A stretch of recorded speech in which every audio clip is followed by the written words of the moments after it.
Bahkan dengan begitu banyak dukungan. Saya bahkan memberikannya. Tanda seru, tanda seru. Apa? Apakah kamu benar-benar mengerti? Gu Zeng terkejut dan bertanya dengan tidak percaya. Memikirkan kebingungan yang tidak dapat dipahami selama ratusan ribu tahun. Dan nadanya berubah dengan kegembiraan dan keraguan. Aku bertanya kepadamu. Selain kertas kosong itu, apakah kamu memiliki pertanyaan lain tentang tuanmu? Xiao Yan tiba-tiba menanyakan pertanyaan seperti itu. Tidak. Jiwa yang tersisa di Gu Zeng menjawab dengan sangat sederhana. Itu bagus. Xiao Yan Changshu menarik napas. Ada apa? Kamu bisa tahu apa arti kertas kosong itu? Jiwa yang tersisa di Gu Zeng tidak sabar untuk mengetahui jawabannya. Aku bilang kamu sedang terburu-buru. Sudahkah kamu menunggu ratusan ribu tahun? Tapi masih terburu-buru. Xiao Yan berkata dengan marah. Biarkan aku bernafas. Kamu terlihat sangat gugup. Aku khawatir kamu akan melakukannya lagi. Hidupku tidak cukup untuk kamu buang. Oke. Aku santai. Aku santai. Kamu buru-buru bilang. Pada saat ini, sisa jiwa di dalam Gu Zeng santai seperti anak kecil yang penurut. Xiao Yan tahu langit berkabut di laut tiba-tiba menjadi cerah. Xiao Yan jelas merasa bahwa kekuatan jiwa yang terkunci padanya telah menjadi jauh lebih lembut. Xiao Yan berhenti sejenak sebelum dia berkata, kamu, sebagai satu-satunya orang yang melewati tuanmu, terutama berharap bahwa kamu akan membawanya maju, dan berharap bahwa hidupmu akan menempuh jalan kegembiraan dan martabat, bukan? Sambil menunggu jiwa yang tersisa di Gu Zeng untuk menjawab, Xiao Yan kemudian berkata-kata demi kata, jadi, kertas kosong itu hanya perhatian baik gurumu untukmu sebelum akhir. Niat baik apa? Jiwa yang tersisa di Gu Zeng bertanya dengan erat. Pendahulu, kamu tidak punya teman sejak kecil dan telah menderita mata putih dunia. Jadi untukmu, tuanmu adalah ayahmu dan pilar spiritualmu. Dan kamu merindukan pengakuannya karena itu adalah motivasimu untuk maju atau tidak. Cepat atau lambat kamu akan ditelan kegelapan. Atau kamu akan jatuh dalam penderitaan dan ketidakpercayaan. Xiao Yan biasa menyentuh hidungnya. Menatap Gu Zeng yang tampaknya sedang berpikir keras tanpa gerakan sedikit pun. Tuanmu sangat mengetahui pikiranmu. Dan karena pemahaman inilah dia ingin memberimu keyakinan. Keyakinan yang menguatkanmu ketika dia pergi. Dia sangat mengenalmu. Dia tahu. Selama kamu suatu hari tanpa membuka tubuh Zeng dan melihat pesannya. Suatu hari kamu tidak akan menyerah. Dan kamu akan sendirian di tahun-tahun tanpa akhir tanpa dia. Petik 2. Apakah ini benar-benar masalahnya? Apakah ini benar-benar terjadi? Kata Xiao Yan. Dan sisa jiwa di Gu Zeng berteriak. Alih-alih bertanya pada Xiao Yan, dia bertanya pada hatinya. Dengan bakatmu, kamu bahkan tidak pernah berpikir bahwa akan ada hari di luar tuanmu. Dan kamu benar-benar melakukannya. Ini adalah bukti terbaik. Xiao Yan berkata dengan pasti bahwa nadanya tidak diragukan lagi. Titik. Lalu mengapa tuan meninggalkan selembar kertas kosong? Bahkan beberapa kata. Sisa Gu Zeng sekarang benar-benar mempercayai kata-kata Xiao Yan. Tetapi kebingungan selama ratusan ribu tahun masih membuatnya menghela nafas. Atau dia hanya berharap Xiao Yan akan memberinya jawaban yang menghibur untuk membantunya secara menyeluruh. Keluar dari kebingungan. Ketika kamu melihat kertas kosong, itu berarti kamu telah sepenuhnya memenuhi harapan tuanmu. Dia tidak menyesal, hanya menghibur. Kata-kata apa yang perlu kamu tinggalkan untukmu? Xiao Yan Kaiji berkata sambil menghela nafas. Kamu harus berterima kasih kepada tuanmu. Faktanya, dia telah melihatmu hari ini. Dan aku percaya kamu akan mengerti niat baiknya ketika kamu melihat kertas kosong setelah memecahkan 18 senar. Menguasai. Jejak terakhir kebingungan di hati sisa-sisa Gu Zeng akhirnya menghilang. Dan pikirannya yang dalam tentang guru menyembur keluar seperti kata-kata Xiao Yan. Seperti banjir tanggul. Dan terus mengaum di laut dan langit. Memicu banyak gelombang badai dan gempa bumi dahsyat yang mengguncang dunia. Dan dari Gu Zeng, sosok ilusif dikembalikan ke Xiao Yan. Sosok tinggi dan kekar itu seperti tiang langit yang tak tergoyahkan antara langit dan bumi. Sosok itu berlutut di tanah sambil memegang Gu Zeng dengan kedua tangannya. Bergerak-gerak dengan keras. Air mata mengalir di pipinya. Air mata diam lebih sedih daripada suara. Desahan yang tertahan dan menyakitkan. seolah ditarik dari bayang-bayang jiwa sosok itu. Berserakan di lautan ilmu. Menenun kesedihan yang kental. Di bawah infeksi sosok yang diam-diam menangis, Xiao Yan tidak bisa menahan air mata secara bertahap mengaburkan penglihatannya. Mungkin dia lelah menangis. Sosok itu berhenti menangis. Melihat kertas putih yang melayang di udara. Tubuhnya sedikit gemetar. Dan air mata tidak bisa berhenti mengalir ke atas lagi. Dia tidak bisa membantu tetapi berdiri. Mengangkat tangannya. Dan mencoba memikat lagi. Jenis perawatan yang guru tinggalkan untuk dirinya sendiri. Namun, pada saat ini, adegan memilukan Xiao Yan terjadi. Sosok itu berdiri dan mengangkat tangannya. Itu tidak masalah. Guzeng yang dipegangnya langsung jatuh. Dia buru-buru menjangkau ambil. Pegang di 18 senar. Lalu pegang dengan tangan kiri. Dan kendurkan tangan kanan. 18 senar tiba-tiba kembali. Bom! Oh! Senarnya terdengar nyaring. Dan 18 bilah jiwa melesat ke udara. Dengan cepat menyatu menjadi bilah cahaya besar. Dan cahaya dingin yang redup mengalir di bilahnya seperti air musim gugur. Di depan ujung tajam bilahnya, lautan pengetahuan yang lengket rapuh seperti selembar kertas tipis. Dan segera terkoyak. Bilah cahaya besar langsung menuju ke penjahat jiwa Xiao Yan. Bayangan kematian datang begitu cepat sehingga Xiao Yan lengah.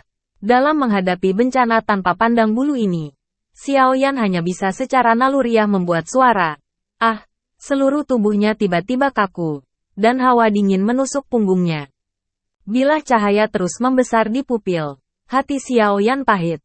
Semua cara untuk mengetahui laut, semangat juang, dan api langit telah kehilangan pengaruhnya.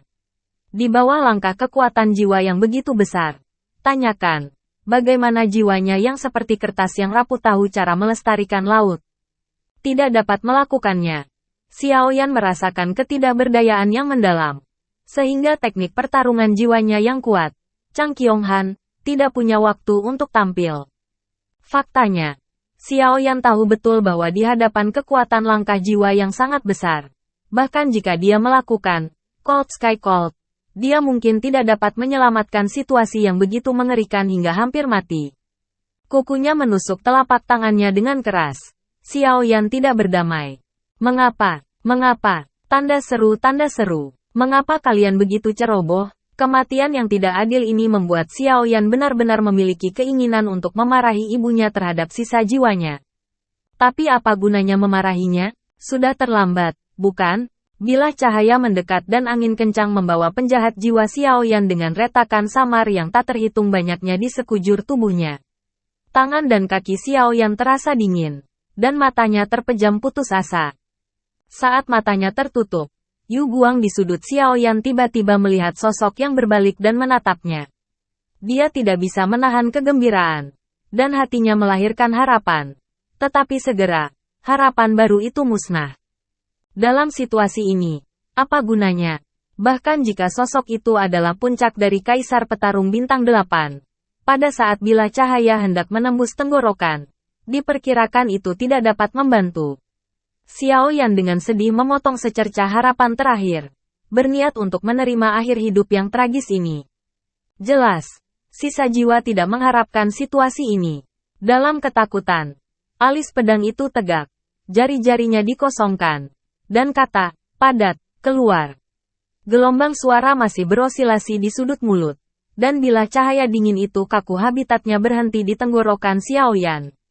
Sebuah keajaiban benar-benar terjadi. Seluruh ruang kesadaran laut tampaknya telah jatuh ke dalam celah waktu. Dibekukan oleh keabadian.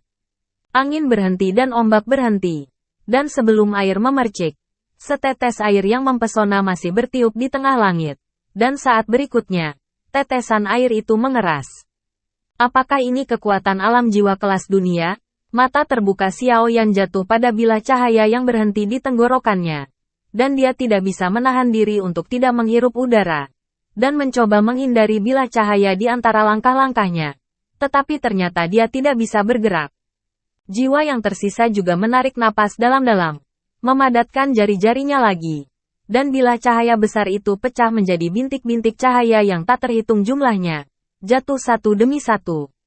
Pada saat ini, semuanya bisa bergerak lagi. dan tetesan air jatuh, memercik ke Xiao Yan. Xiao Yan menelan ludah dan melihat pemandangan itu dengan kaget. Pada saat ini, keringat dingin dari sisa hidupnya mulai mengalir. Seolah-olah tubuhnya telah membeku selama ratusan tahun, dan dia tidak dapat menahan diri untuk menggigil. Secara emosional, hampir membuat kesalahan besar. Lelaki tua itu benar-benar tidak bahagia.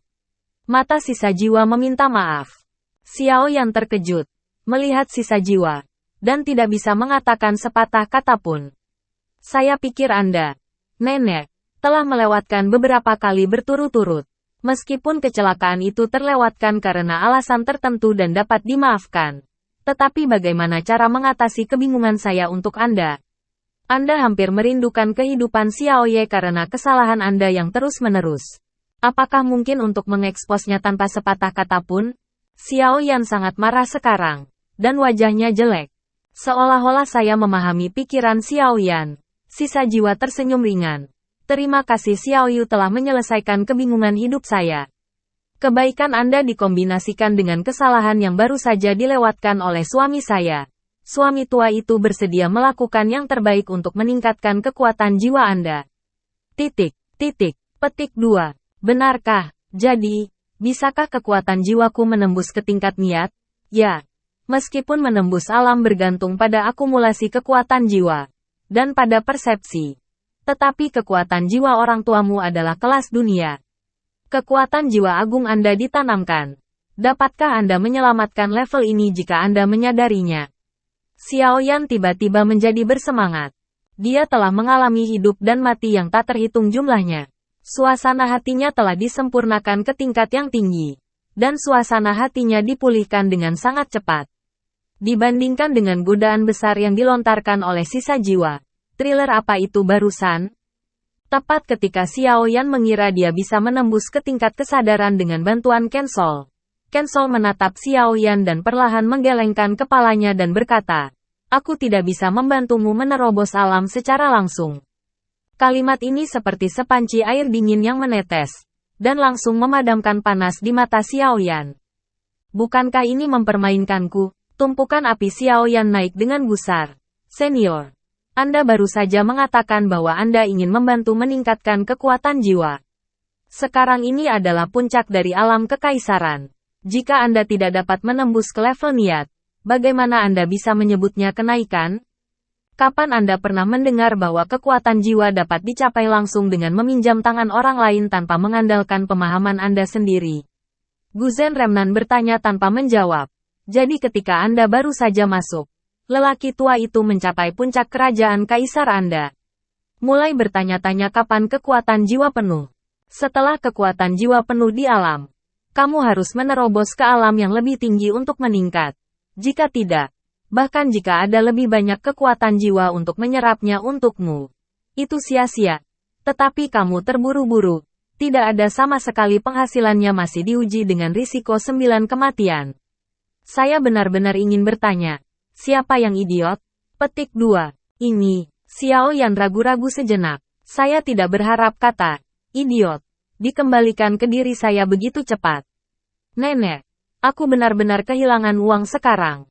Saya awalnya berpikir bahwa saya bisa mendapatkan bantuan kekuatan jiwa kelas dunia untuk langsung menembus alam. Dan kemudian mendapatkan hadiah kekuatan jiwa kelas dunia. Ini adalah kesempatan besar untuk menampung 10 matahari yang tidak dapat ditemukan oleh matahari. Tetesan besar membuat Xiao Yan sedikit menutupi kepalanya. Dan dia tetap berada di laut dengan bodohnya. Untuk sesaat, Xiao Yan melihat roh yang tersisa dan terlihat lemah dan bertanya, apa yang harus saya lakukan? Hehe, kamu telah memecahkan kebingungan lelaki tua itu. Tentu saja lelaki tua itu tidak akan membiarkanmu kehilangan apa-apa. Meskipun itu tidak akan banyak membantumu. Tidak masalah untuk menunjukkan kepadamu misteri alam di atas alam kekaisaran. Petik 2. Oh, tunggu. Kamu berada di ranah dunia. Jika aku terus menonton demonstrasimu di sini, tidak mudah menerobos ke dunia ketertiban. Xiao Yan sangat gembira dan memikirkan cara yang baik. Itu masih merupakan alam yang sangat misterius bagimu sekarang. Itu tidak hanya mengharuskanmu untuk memahaminya dengan hatimu, tetapi juga membutuhkan tingkat balas dendammu. Jika tidak, kamu tidak mampu membelinya.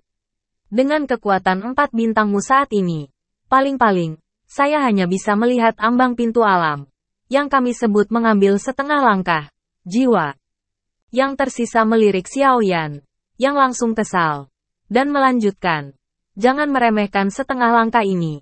Itu gerbang alam di atas alam kaisar dapat ditampilkan di depan mata Anda, yang dapat sangat membantu Anda mempersingkat waktu pemahaman dan terobosan. Petik 2. Setelah mendengar ini, Xiaoyan segera terhibur karena mengakui tingkat rendahnya dalam pertarungan kaisar. Matanya menjadi cerah. Meskipun tidak mungkin untuk menerobos ke ranah niat, jika seseorang membantu membukakan pintu untuk dirinya sendiri. Tidak.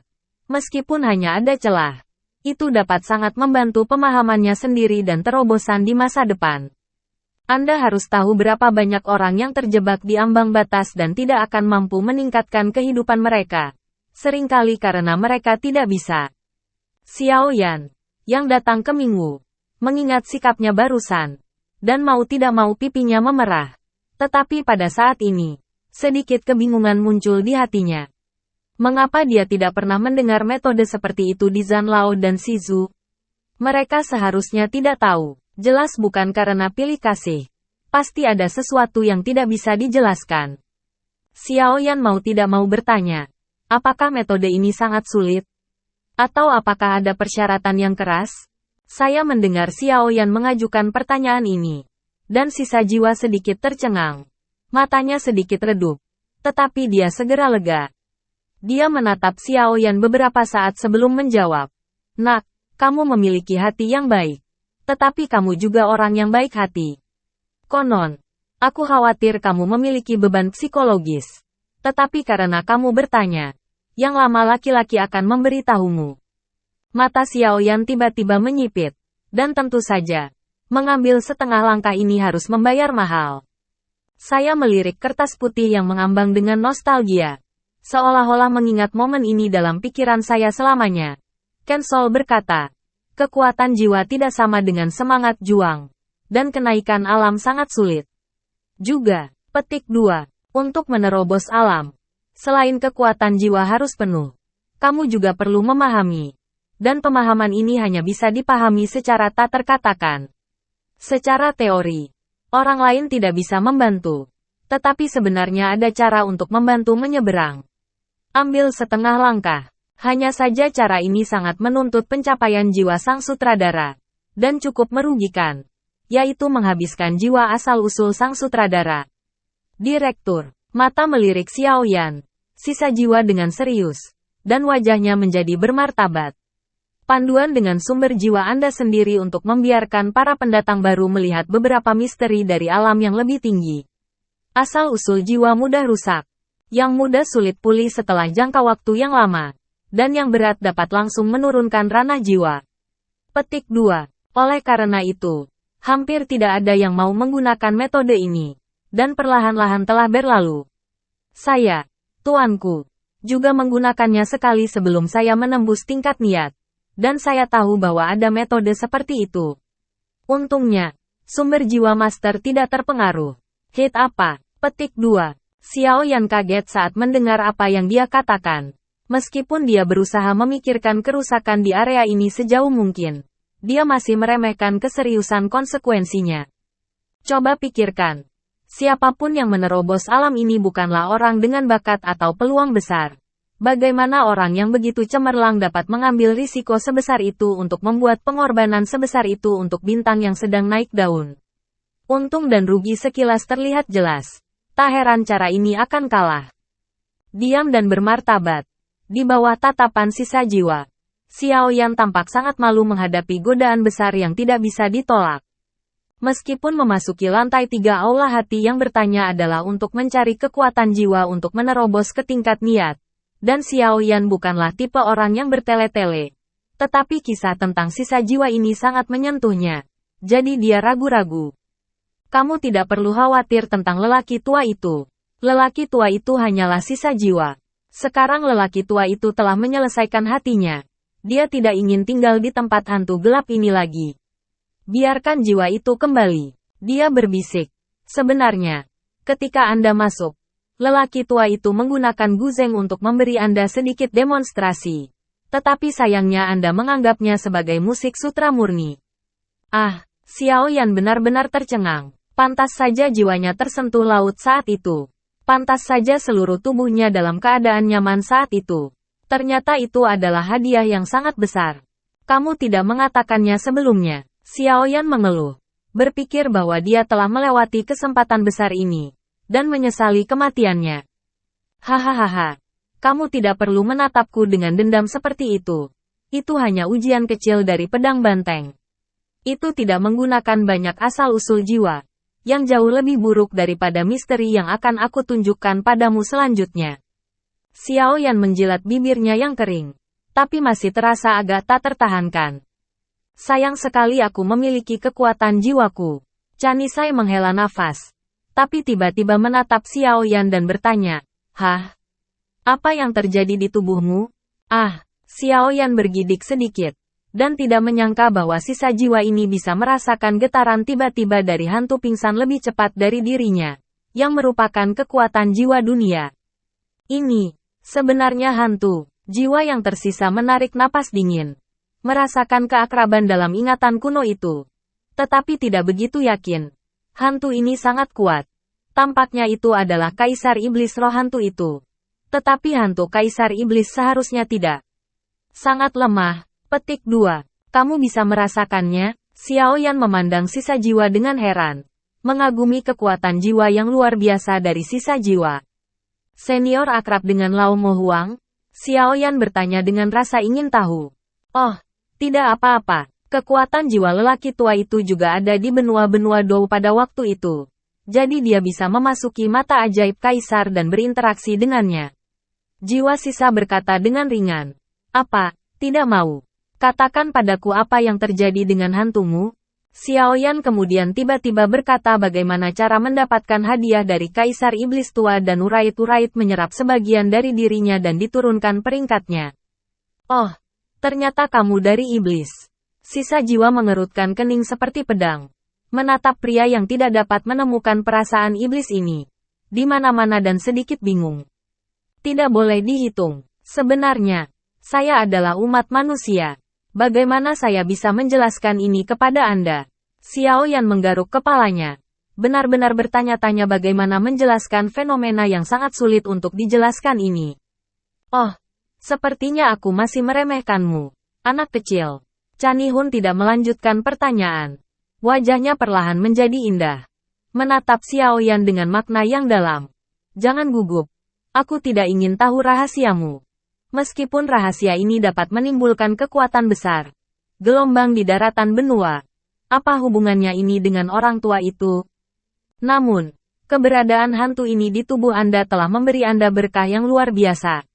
Petik 2. Oh, mata Xiao Yan sedikit menyipit. Setelah mendemonstrasikan misteri alam di atas alam Kaisar, aku dapat memberikan kekuatan jiwa dalam sisa jiwaku kepada hantumu. Dan membantunya memulihkan kekuatannya. Yang setara dengan membiarkannya ada untukmu terlebih dahulu. Kata-katanya ringan dan ringan. Tapi Xiao Yan tersentuh. Ini adalah dedikasi tanpa pamrih. Xiao Yan mencoba mengatakan sesuatu. Tetapi dihentikan dengan lembut oleh sisa jiwa. Diam-diam melirik Xiao Yan untuk sementara waktu. Sisa jiwa tertawa terbahak-bahak. Suasana hatinya tampak sangat bahagia. Prestasi jiwa sisa dalam jiwa sangat mendalam. Bahkan jejak fluktuasi jiwa tidak dapat lepas dari perasaannya. Melalui mata Xiao Yan sebelumnya, dia mengetahui bahwa Xiao Yan tidak sok dan berbohong. Mata adalah jendela yang mencerminkan psikologi orang. Xiao Yan ragu-ragu untuk membayar godaan besar itu. Ini cukup, nak. Bersumpah idiot bersamamu hari ini juga merupakan kegembiraan yang besar dalam hidup. Di tempat hantu ini, lelaki tua itu akan segera mati lemas. Dan dia akhirnya bisa lega hari ini. Lelaki tua itu sangat bahagia. Nak, ayolah. Bung ibu mertua. Apakah kamu siap? Kata-kata itu jatuh. Sisa jiwa menunjuk sedikit. Dan jiwa Xiao Yan ditarik ke atas dan jatuh di depan Guzeng. Pada saat ini, rune yang tak terhitung jumlahnya muncul di sisi sisa jiwa. Tetapi sosoknya dengan cepat meredup. Titik. Apakah pendahulunya ditentukan? Xiao Yan diam-diam menatap sisa jiwa. Hidungnya sedikit masam. Hahaha, bukankah kamu tidak masuk akal? Semuanya sudah dimulai. Jika kamu tidak terburu-buru dan melihat waktu, itu akan sia-sia. Sisa senyuman di wajahnya menjadi lebih cerah. Dan rune yang berkedip di sisinya menjadi lebih cerah. Seperti yang paling terang di langit. Bintang-bintang, dan kekuatan jiwa yang tak terhitung jumlahnya, dituangkan langsung ke rune darinya. Itu adalah jiwa yang kuat. Xiao Yan terkejut dan mengetahui tekad pihak lain. Dan dia tidak lagi cemberut. Dia membuka matanya dan melihat jiwa yang tersisa. Emosi di matanya dengan cepat berubah menjadi ketabahan. Sepertinya saya telah berbicara terlalu banyak. Dan sisa jiwa tidak lagi berbicara omong kosong dengan Xiao Yan. Lengan besar adalah volume. Bintang dari puncak bintang 8 penuh dengan momentum. Gelombang laut semakin tinggi. Suara gemericik terdengar. Kohesi kekuatan jiwa bisa mencapai titik yang begitu kuat. Xiao Yan yang melihat pemandangan ini sangat terkejut. Dia menatap momentum menakjubkan dari sisa jiwa sejenak, dan sedikit tersesat. Fungsi ini tidak dapat dihentikan sampai sekarang. Lihat kekecewaan Xiao Yan, dan jiwa yang tersisa sedikit mengernyit. Suara kental mengingatkan bahwa untuk setiap titik tubuh tinggi, rune akan bertambah 1. Ada sebanyak 999 artikel. Jika rune itu substantif, itu terbuat dari perak. Berputar-putar di sekitar sisa-sisa jiwa. Dan mereka terlibat oleh benang yang tak terhitung jumlahnya untuk membentuk susunan misterius.